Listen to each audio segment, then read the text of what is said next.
দেখেন ভাই, এত কষ্ট করে এত যত্ন করে কবুতর পালার পর দেখেন কবুতরের অবস্থা দেখেন।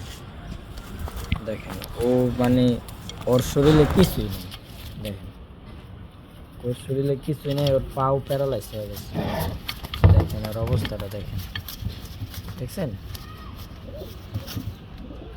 মিলিটারি বাচ্চা,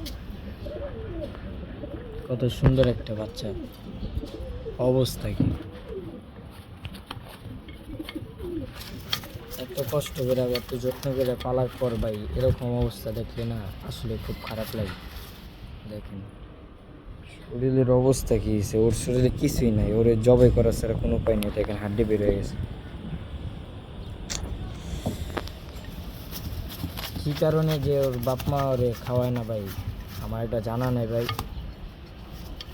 এরকম প্লেয়ার করতেছে। দেখেন ওর বাপ মার কি সুন্দর বডি ফিটনেস, দেখেন বড় সাইজের কবুতর, কি জন্য খাওয়ায় না আল্লাহ পাক ভালো জানে ভাই। আমি জানি না কি লেগা ওরা আমার সাথে এরকম করতেছে। দেখেন বাচ্চা কিরকম করতেছে, হাড়িতে উঠতে পারতেছে না। আল্লাহ পাকই ভালো জানে। এই বাচ্চা টিকান যাব না, এই বাচ্চা জব করতে হবে, এছাড়া উপায় নেই। কি অবস্থা বাচ্চাটার, দেখেন অবস্থাটা হয়েছে কি!